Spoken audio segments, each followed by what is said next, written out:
Mari kita buka sama-sama firman Tuhan di dalam 2 Tawarik yang ke-20 ayatnya yang ke-20, saudara. Ini yang pertama. Kita buka dengan ini, ya saudara ya.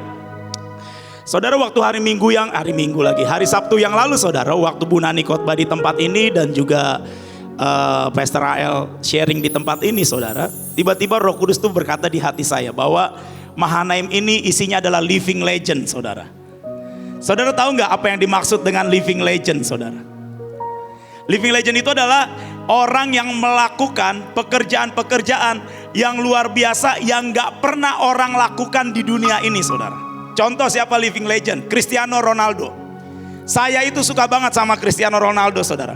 Walaupun seluruh dunia sukanya sama Lionel Messi kebanyakan, buat saya Ronaldo itu living legend. Ganteng ya, Bu? Iya. Itu coba kalau bertobat, ya, luar biasa. Harus bertobat. Yes. Hampir 1000 gol, tidak pernah ada yang mencapai pencapaian itu, dan dia masih hidup dan dia masih akan mencetak gol. Itu namanya living legend, saudara. Kemudian siapa lagi? Michael Jordan. Michael Jordan itu adalah tokoh basket sepanjang masa. Walaupun sekarang itu muncul pemain-pemain basket hebat, tapi tidak pernah ada yang menyamai Michael Jordan, saudara. Kemudian siapa lagi? David Beckham. Mungkin David Beckham itu nggak terlalu terkenal, gelarnya nggak sebanyak Lionel Messi, pencapaiannya tidak sebanyak Cristiano Ronaldo, tapi David Beckham itu dinyatakan sebagai pesepak bola tertampan sepanjang masa. Bahkan dengar-dengar dia dikontrak sama salah satu brand seumur hidup. Itu namanya living legend, saudara. Dan kemarin itu waktu hari Sabtu, Tuhan berkata, kalian itu sadar gak sih bahwa kalian itu di hadapan dunia, di hadapan iblis, kalian itu adalah living legend, katanya. Sebab tidak ada yang melakukan pekerjaan-pekerjaan yang seperti kita lakukan, saudara.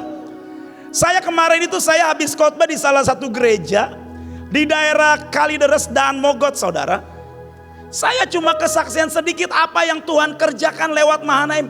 Itu orang udah melongo-melongo, ada ya yang melakukan pekerjaan itu, katanya. Dan saudara sadar gak sih bahwa yang Tuhan percayakan kepada setiap kita itu sungguh-sungguh amazing, saudara. Dan kalau kita gak pernah bisa lihat itu sebagai sesuatu kehormatan dan keajaiban, maka sangat menyedihkan hidup kita, saudara. Saudara sadar gak bahwa tidak ada satu gereja manapun, tidak ada kegerakan manapun yang pergi dalam 1 tahun lebih dari 70 bangsa. Coba kalau ada, tunjukkan, saudara. Gak ada. 2013 kita memulai dengan menggelar karpet merah bagi bangsa-bangsa 200 negara. Gak sampai di situ, 2013 baru berakhir beberapa bulan. The next year, mungkin cuma 4 bulan kemudian, itu 2014 pergi lagi ke bangsa-bangsa, saudara. 2015 pergi lagi ke bangsa-bangsa. 2016 pergi lagi ke bangsa-bangsa. Dan saya melihat tidak ada yang seperti itu, saudara. Saudara, Tuhan menetapkan kita sebagai living legend bagi bangsa ini. Kita ini melakukan pekerjaan-pekerjaan yang orang lain tidak pernah bahkan tidak mau lakukan. Bukan karena kita hebat, bukan karena kita dahsyat, tapi karena anugerahnya, saudara. Itu sebabnya kita harus bersyukur. Tapi kalau saya melihat dari wajah-wajah ini seperti ini ngomongin apa sih, Pak? Makanya ayat ini muncul, saudara. Hari ini saya akan banyak kesaksian pada waktu perjalanan saya ke Meksiko, saudara. Saudara, kalau saudara bisa renungkan ayat ini begitu ajaib. Di dalam 2 Tawarik 20 ayat 20 dikatakan, langsung aja yang ke B, Yosafat berkata, dengar hai Mahanaim dan seluruh penduduk Indonesia, percayalah kepada Tuhan Allahmu dan kamu akan tetap apa, saudara? Tetap teguh, kuat, dan percayalah kepada nabi-nabinya dan kamu akan berhasil. Siapa di tempat ini yang ingin hidupnya, imannya tetap kokoh, teguh, kuat, dan berhasil di sepanjang hidupnya? Ayat ini, saudara. Percayalah kepada Tuhan yang pertama dan percayalah kepada nabinya. Next, saudara ya. Nah, temanya hari ini adalah dengar suara Tuhan, dengar suara pemimpin, saudara. Seberapa banyak saudara di tempat ini yang waktu dengar pergi ke bangsa-bangsa? Oke, pergi ke bangsa-bangsa kayaknya udah awal tahun ya. Seberapa banyak saudara di tempat ini waktu dengar kita ini dalam 3 bulan, dalam 2 bulan, dalam 9 bulan akan melipat gandakan emas yang beberapa minggu lalu dibagikan. Dan seberapa banyak yang exciting saudara. Saya baru kali itu saudara ya, mau diberkati tapi deg-degan. Waktu saya ambil, saya diomelin sama Bu Nita, Rolis saya pengen marah sama kamu, kenapa kamu ambil cuma 50 gram? Saya ngambil buat penuai 50 gram saudara. Tapi kue yang saya dapat yang tidak ada warnanya, warna ungu. Ungu itu raja, jatahnya 1 kilo. Saya nggak tahu seberapa saudara di sini yang benar-benar bersemangat dapat emas 1 kilo dalam 9 bulan ya. Saya waktu ngambil itu ya, waktu ngambil buat penuai, wah 50 gram bisa lah nih beriman gitu. Tapi begitu dapat kuenya saudara yang nggak ada warna ungu, saya cek raja, saya cek siapa ya pemimpin dapat raja, burut, waduh mateng kata saya. 1 kilo. Tapi hati ini berkata, berani gak sih percaya sama Tuhan yang telah berfirman lewat nabi-nabinya? Saya gak pernah ya saudara melihat apa yang difirmankan lewat nabi-nabinya di tempat ini, lewat pemimpin kita. Saya jarang sekali melihat tidak ada yang tidak terjadi saudara. Tapi hampir semua yang difirmankan Tuhan lewat nabi-nabinya terjadi. Saudara lihat mulai dari 2008 Monas. Kata orang itu tidak mungkin. Saya masih ingat banget di bayangan saya, itu roti pagi-pagi sudah mau habis. Dan hari itu Pak Yusak cuma berdoa 5 roti dan 2 ikan. Bahkan kesaksiannya sampai malam itu roti tidak habis-habis. Dihadiri lebih daripada 300.000 orang saudara. Dan kemudian 10 tahun kemudian 2018 Tuhan berkata Monas 1 juta. Apakah tidak terlaksana? Terlaksana saudara. Karena apa? Kuncinya percayalah kepada Tuhan maka kamu akan berdiri teguh. Percayalah kepada nabi-nabinya maka kamu akan berhasil. Tapi kalau kita melihat, itu kan terjadi karena pemimpin aja. Itu kan diberkati karena golongan pemimpin aja. Saya pakai bahasa yang Ibu Iin sering pakai. Wah, itu kan terima karena Pak Joshua anaknya Bu Iin. Nih saya nih bekas tukang ikan asin. Gak usah jauh-jauh saudara. Saya bukannya mau sombong mau apa, tapi kunci saya dalam kebodohan saya memilih percaya sama Tuhan dan percaya kepada nabi-nabinya. Saya gak tahu seberapa saudara bisa ngeh akan hal ini. Tuhan itu ajarin kita, bawa kita untuk masuk kelas intermediate. Tujuannya apa? Untuk bawa kita naik saudara. Karena dia itu baik. Tujuannya untuk apa? Untuk bawa kita ini memerintah bersama dengan dia. Tapi seringkali yang menghalangi, yang menghambat adalah apa? Ketidakpercayaan kita. Seberapa banyak waktu diumumkan pergi ke bangsa-bangsa, saya kan gak punya paspor, saya kan tidak punya uang. Ya udah saya mendukung aja dalam doa. Saudara waktu itu saya benar-benar terkagum-kagum saudara ya. Waktu di Grand Room itu Ibu Iin hari itu tidak ada. Perintahnya kalau nggak salah waktu itu 40 negara ya Bu ya. Tapi entah kenapa jadinya 70 negara. Kalau sekarang mungkin lebih ya. Dan hari itu waktu waktu itu saya melihat Pak Joshua dengan rok, waduh 7 negara. Wow. Pak Leo bilang 7 negara. Saya itu ngambil pertama dapat Kongo, saya masukin lagi saudara. Nakal. Saya ambil sekali lagi Maroko, saya masukin lagi. Ternyata ada Bang Simon ya yang lagi di sana ya. Tapi namanya Destiny saudara.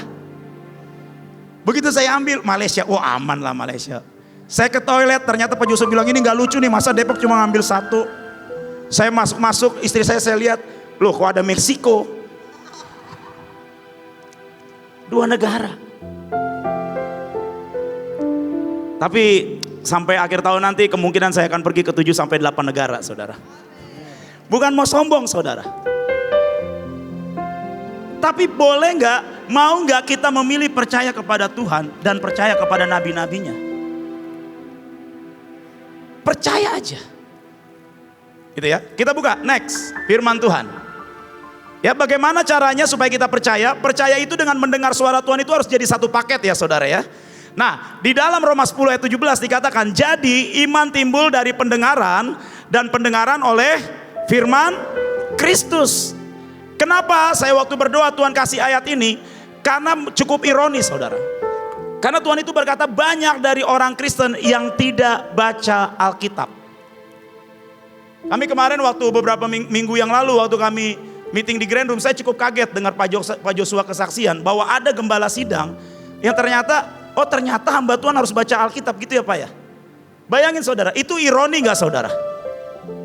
Itu sangat ironi.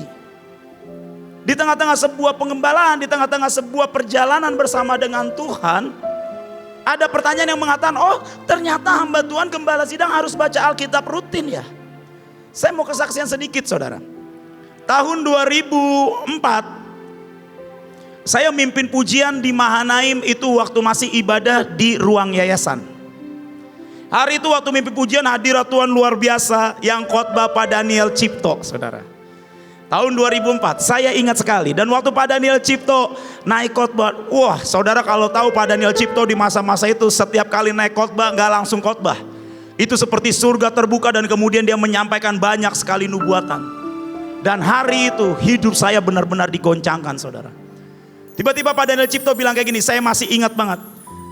Wow, di sini pujiannya luar biasa.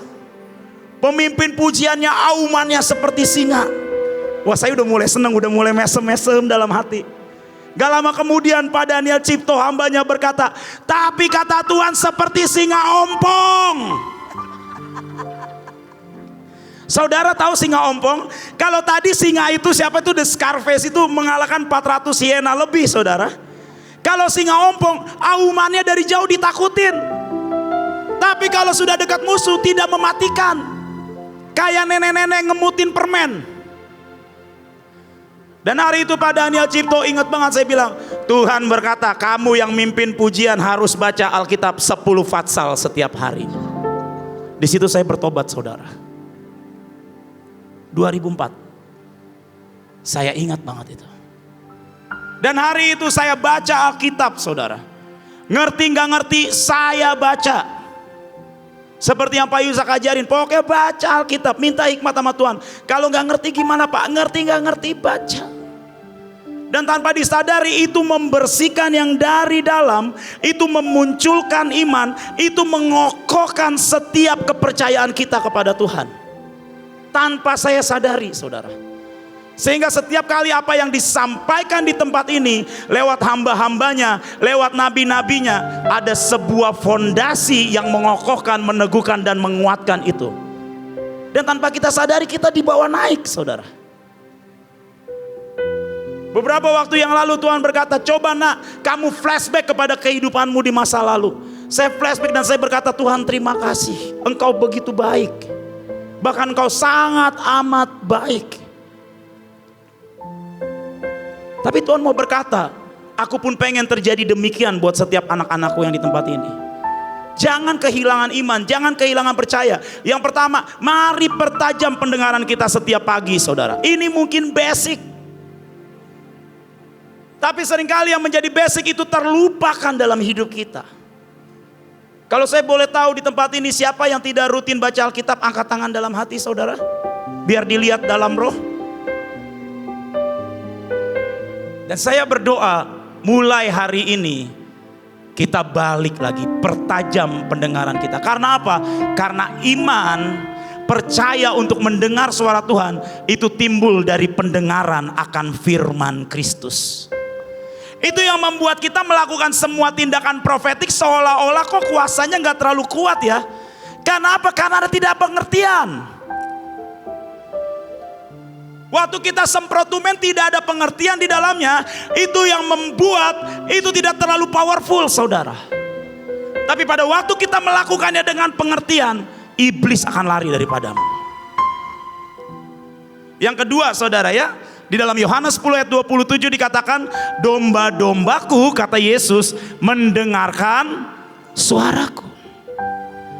Kenapa Tuhan mau untuk supaya kita mempertajam pendengaran kita? Supaya kita ini bisa dengar pada waktu Tuhan berbicara, saudara.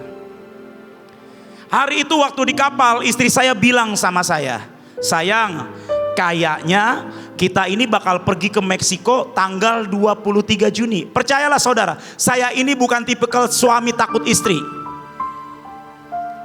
Tapi saya suami yang respect sama istri. Walaupun kalau beliau sudah marah saya takut.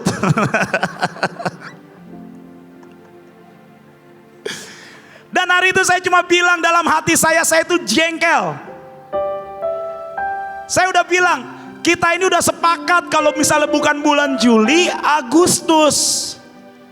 Karena kami baru aja pulang dari Malaysia, dan kemudian lanjut di kapal, dan kemudian 2 minggu kemudian tanggal 23 kamu mau pergi lagi ke Meksiko. Tapi istri saya bilang, karena kayaknya Tuhan mau saya ulang tahun di Meksiko. Karena pemimpin negara itu ulang tahunnya sama dengan istri saya, saudara. Dalam hati istri gua ngadi-ngadi nih. Tapi saya tanya Roh Kudus, ini gimana? Kamu masuk kamar, kamu berdoa. Saya memilih masuk kamar, saudara, dan saya berdoa. Dan waktu saya berdoa, Tuhan bilang, itu aku yang punya mau. Kamu berangkat tanggal 23 Juni. Dan itu singkat cerita saudara, kami berangkat tanggal 23 Juni, tiketnya terbeli semuanya dengan harga yang cukup murah.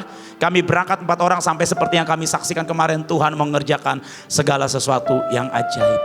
Kita perlu mempertajam pendengaran kita, supaya kita dengar Tuhan setiap hari bicara apa dalam hidup kita. Amin saudara.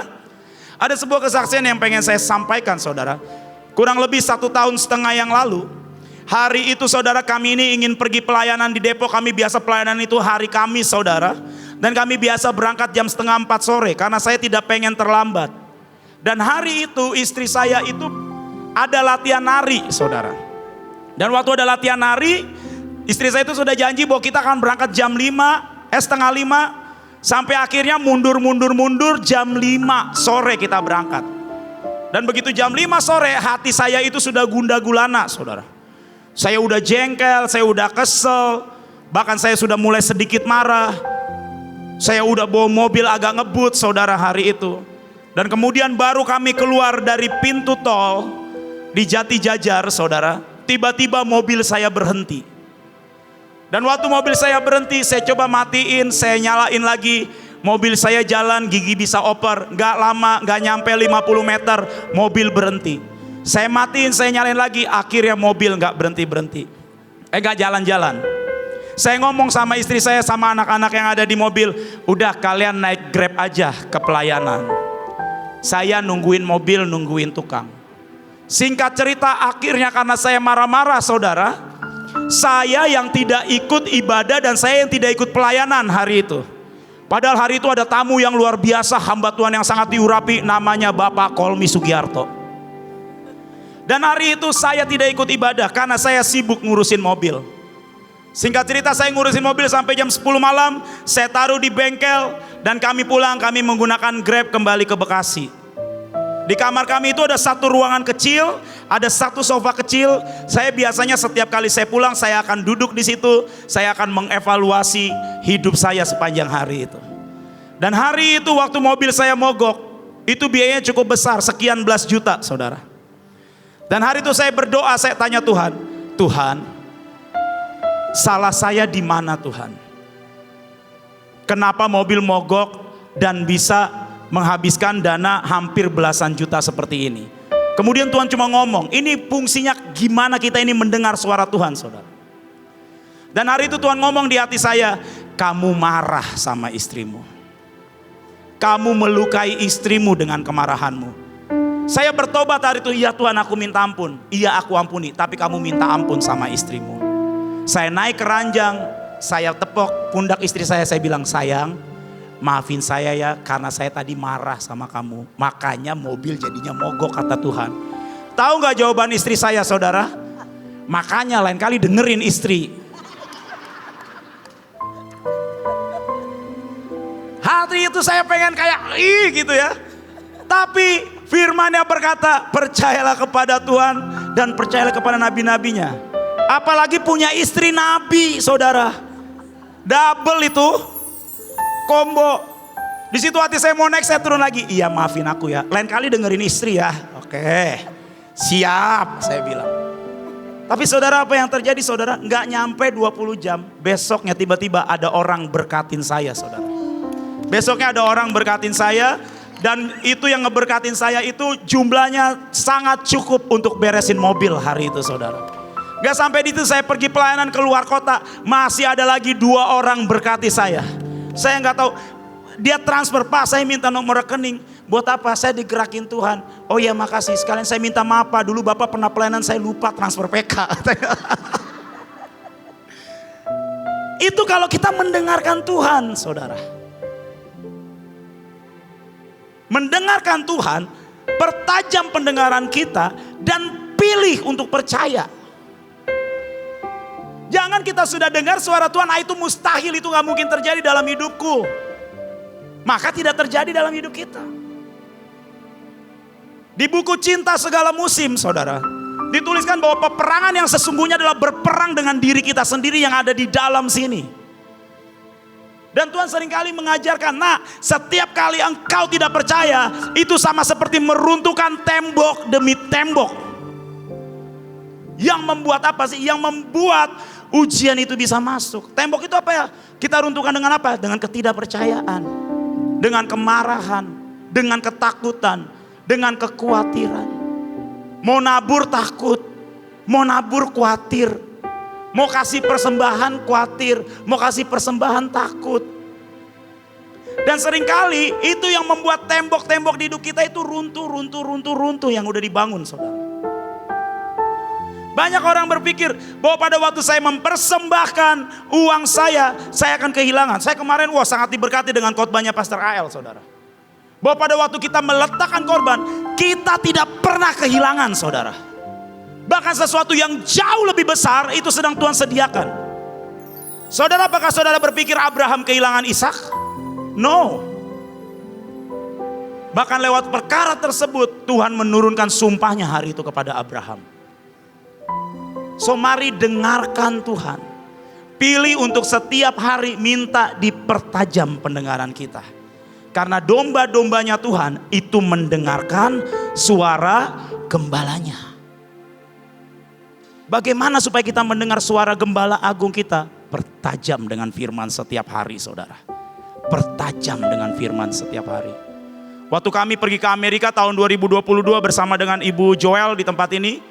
Ya, hari itu saya nyetir saudara dari Texas menuju Oklahoma. Hari itu kami berperang, itu perjalanan kurang lebih saya lupa berapa jam, cukup panjang. Tapi di tengah perjalanan saya mendengar gumaman daripada Ibu Joel. Dan Ibu Joel mulai berkata, Lis nanti setelah perang anterin aku ke airport ya. Karena kayaknya peperangan di Austin nih belum selesai nih kata Ibu nih Lis, hatiku nih gak enak. Oh Kanita mau pergi sama siapa? Mungkin cuma berdua aja karena naik pesawat mahal gitu ya. Tapi dalam bodoh-bodohnya saya sambil nyetir saudara, saya coba tanya Roh Kudus, Tuhan ini gimana? Dan Tuhan Roh Kudus bilang kayak begini, nanti setelah peperangan kamu nyetir balik kembali ke Texas. Karena saya tahu saudara, Ibu Joel kalau perang butuh beberapa orang. Dan hari itu begitu selesai peperangan saya ngomong sama Bu Joel kayak gini, Kak ya udah Kak kita nyetir balik ke Oklahoma. Oh kamu gak apa-apa Lis, kamu kuat? Gak kuat sih. Tapi kalau peperangan di Texas itu sangat penting, kita balik lagi naik mobil. Dan hari itu saya memilih naik mobil saudara. Ada anaknya Pak Daniel Ferry di situ. Di tengah jalan, Kak udah ngantuk ya Kak, gantian aja. Oke gantian, gak sampai 10 menit. Karolis mata saya udah tutup-tutup nih. Dan hari itu kami kembali saudara. Dan menyelesaikan peperangan di Austin di Texas hari itu. Dan kemudian seperti yang saudara dengar hari itu SpaceX meledak. Wah. Mendengar. Waktu Tuhan bicara, dengar dan pilih untuk jadi percaya. Jangan bilang kayak gini, itu kan pemimpin. Itu kan anak Buiin. Itu kan Pak Leo. Itu kan Pak Luki. Itu kan Coach Iren. Itu saya Tuhan. Saya kemarin itu waktu dengar Bu Lydia dapat 1M. 1M ya bener ya Bu Lydia ya. Wow. Beberapa waktu yang lalu kita ditawarin tanah saudara. Dan ini lagi kita doakan. Makanya walaupun belum, ini awan setapak tangan. Dan saya percaya ini waktunya Tuhan ingin mengangkat kita lebih tinggi lagi. Yang kedua saudara, setelah kita mendengar suara Tuhan, kita perlu untuk mendengar suara pemimpin. Saudara ya. Saya itu diberkati dengan Eric Stanley. Dia itu berkata, kalau kita ini gak bisa dengar suara Tuhan, dengar suara pemimpin. Dengar suara pemimpin. Dengar suara pemimpin. Tapi seberapa banyak gak ada di tempat ini, di luar sana. Pemimpin saya ngomongnya gak pernah sesuai dengan apa yang saya mau. Emang siapa yang bilang seperti yang kita mau? Kalau ikut Tuhan itu seperti yang Tuhan mau. Firman-Nya berkata di dalam 1 Samuel 13 ayat 8. Ia menunggu 7 hari ini Saul.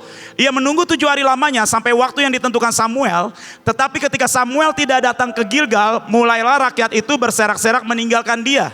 Ini yang menyebabkan Saul mempersembahkan korban semaunya, saudara. Dia nggak tunggu Samuel. Dan dikatakan di ayat yang 10 cuma beda satu ayat. Baru saja Saul habis mempersembahkan korban bakaran, maka datanglah Samuel. Seringkali kita ini gak sabaran. Pemimpin kita bilang tunggu, percaya. Bukan cuma Buin ya, pemimpin kita di unit. Dimanapun. Kalau misalnya tidak sesuai dengan keinginan dan kehendak kita, pilih percaya, saudara. Sepakat. Saya ingat sama kesaksian Pak Yusak waktu mau pindah rumah. Hari H. Bu Yusak nanya, pindah kemana? Tuhan belum ngomong. Sampai hari H akhirnya Tuhan bicara di jalan ini, nomor ini. Baru pindah. Bisa gak kita punya hati yang seperti itu? Percaya. Hari itu saya gak tahu Ibu Iin masih ingat atau enggak. Waktu itu Bahtera ingin pergi pelayanan ke UK. Dan hari itu Ibu Iin nanya kepada saya, Rolis, kamu berdoa, kamu berangkat ke UK atau kamu jaga Indonesia? Dan hari itu saya berdoa, saudara. Saya berdoa, Tuhan tolong Tuhan. Saya besok harus kasih jawaban ini buat Ibu Iin ini. Kemudian di malam itu saya mimpi, saudara. Dan waktu saya mimpi saya berjaga-jaga di Indonesia. Kemudian besoknya kami berdoa buat UK, Ibu Iin nanya, gimana kamu sudah berdoa? Sudah Bu, sudah dapat dari Tuhan. Sudah Bu, Tuhan bilang apa? Saya mimpi Bu, saya jaga Indonesia. Gak bisa, kamu harus berangkat. Loh, kamu harus berangkat. Tapi Bu, saya dapatnya saya jaga Indonesia. Kamu harus berangkat. Karena Ibu Nita tidak mau berangkat, katanya mau jaga Indonesia. Kalau Ibu Iin masih ingat waktu itu. Akhirnya saya pilih, ya udah saya dengerin pemimpin. Walaupun saya dapat mimpi, saya jaga Indonesia. Saya coba lakukan segala sesuatu. Hari itu yang jadi PIC di juniornya kalau nggak salah Pak Joshua. Dan kita doa setiap hari, saudara. Masukin visa, saya masukin visa. Begitu saya tiba berangkat, saudara, visa saya nggak keluar-keluar. Akhirnya rombongan Bahtera berangkat. Waktu kalau nggak salah Pak Luki juga nggak berangkat ya Pak ya. Yang ke UK ya dengan Bahtera ya. Kita mengawal setiap hari di Grand Room. Tuhan bilang kamu harus tetap kawal. Saya kawal sampai rombongan pulang, saudara. Paspor saya masih nyangkut di embassy. Tapi akhirnya begitu pulang, saudara, Ibu ini tuh nyamperin saya dan berkata kayak gini, oh ya kamu benar, kamu memang harus saya jaga Indonesia. Dan hari itu, saya nggak tahu Ibu Iin ingat apa enggak. Hari itu Ibu Iin bilang sama saya begini, mulai hari ini pintu bangsa-bangsa terbuka buat kamu. Dan hari itu saya cuma tangkap, saudara. Iya Tuhan, dalam nama Yesus. Dan saudara, itu tiba-tiba pintu bangsa-bangsa terbuka. Pilih untuk apa? Dengarkan pemimpin, saudara. Jangan pakai pengertian kita sendiri. Dengarkan pemimpin. Hari itu Saul sudah nunggu 7 hari. Udah 7 hari Samuel. Dan kamu gak datang-datang. Baru aja dia korbankan korban. Hari itu persembahkan korban. Gak lama apa? Samuel muncul. Percaya, saudara. Percaya. Percaya. Saya pacaran dengan istri saya 10 tahun. Dari saya dengar suara Tuhan, sampai saya berkata, Tuhan ini 10 tahun nih. Hari itu beberapa pemimpin termasuk Ibu In bilang, berani gak untuk percaya? Sampai akhirnya 3 tahun yang lalu itu tergenapi saudara. Dan Ibu Iin juga pernah bilang, kamu akan punya anak. Percaya saudara. Waktu Tuhan selalu yang terbaik. Loh, saya ngelihat loh, anaknya Stanley 3-3-nya lahir berdasarkan nubuatan Ibu Iin loh. Sampai tanggalnya persis ya Pak Stanley ya. Sampai bidannya namanya Ibu Ruth. Yang ngeluarin Yehuda. Semuanya saudara. Dan pilih untuk percaya. Semua tema-tema Batra yang didapat, pilih untuk percaya kepada Tuhan dan percaya kepada nabi-nabinya. Maka kita akan tetap teguh dan kita akan berhasil saudara. Terakhir penutup. Next. Kidung Agung 1 ayat 8. Jikalau engkau tidak tahu, hai jelita di antara wanita, ikutilah jejak domba. Gembalakanlah anak-anak kambingmu dekat perkemahan para gembala. Kalau kita nggak ngerti saudara untuk melakukan apa? Ikutin jejak domba. Yang sudah diukir oleh siapa? Oleh para pemimpin kita. Waktu kami dipercayakan satu kota Depok saudara. Yang kami lakukan apa? Ikutin jejak domba. Waktu Mahanaim bikin KKR. Tuhan suruh kami bikin KKR. Waktu Mahanaim berdoa buat presiden. Tuhan turun untuk tetapkan pemimpin yang akan naik. Tuhan tetapkan dan jadi saudara. Waktu Mahanaim bikin pasar murah, Tuhan suruh untuk kami bikin pasar murah. Udah, kerjakan. Tinggal mengikuti jejak domba. Semua jalannya udah diukir. Sehingga ada sebuah kemudahan, anugerah, percepatan yang bisa kita lalui di atasnya saudara. Saudara pernah ke bandara? Di bandara itu ada eskalator yang rata. Yang kalau kita jalan kita bisa lebih cepat daripada orang jalan kaki biasa. Itu namanya apa? Jejak domba seperti itu saudara. Kalau pemimpin kita berjalan 10 langkah, kita ini dapat anugerah berjalan 1 langkah saudara. Tapi jangan salah tangkap. Karena ada banyak orang yang salah tangkap. Oh kalau begitu saya gak perlu mengerjakan seperti yang Ibu Iin kerjakan dan para pemimpin kerjakan dong. Salah, justru kita mengerjakan lebih karena apa? Jatah kita jauh lebih besar dari itu. Amin saudara. Tuhan Yesus berkata bahwa engkau akan melakukan pekerjaan-pekerjaan yang besar, bahkan jauh lebih besar daripada yang aku lakukan. Yesus beri makan 5.000 orang. Mahanaim kasih makan 1 juta orang. Itu jauh lebih besar saudara. Yesus khotbah di depan 5.000 orang. Waktu Great Awakening itu yang hadir lebih dari 80.000 orang dengar firman. Itu apa? Jauh lebih besar. Tapi yang perlu kita lakukan apa? Kita lihat jejak-jejak dari pendahulu kita yang sudah ada. Ikuti. Maka hidup kita itu pasti berhasil. Saya gak pernah lihat saudara, setiap kali saya mengikuti jejak-jejak itu, saya mengalami kegagalan. Saya gak pernah melihat saudara. Saya gak pernah lihat itu. Kalau hari itu saya memutuskan untuk saya tetap ada di kandang drum saudara. Walaupun saya tahu saya punya panggilan kekekalan, saya main drum bersama dengan Raja Daud. Tapi hari itu kalau saya gak dengar Ibu Iin berkata, Rolis keluar dari kandang, mulai pimpin pujian.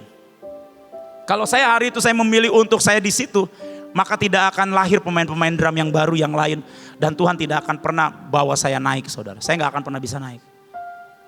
Tapi hari itu saya memutuskan saya berdamai, saya dengarkan suara pemimpin saya. Dan waktu pemimpin saya bilang, ayo naik ke pemimpin pujian. Naik ke khotbah, naik menggembalakan.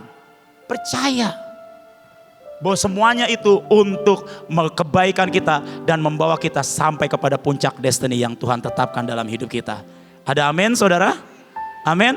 Saya berdoa 2 poin firman ini itu sungguh-sungguh kita terapkan dalam hidup kita. Jangan jadi kayak kebanyakan orang yang berkata, oh ternyata kita sebagai orang Kristen harus baca Alkitab ya. Itu dasar saudara. Itu strong foundation dalam hidup kita. Mari kita berdoa.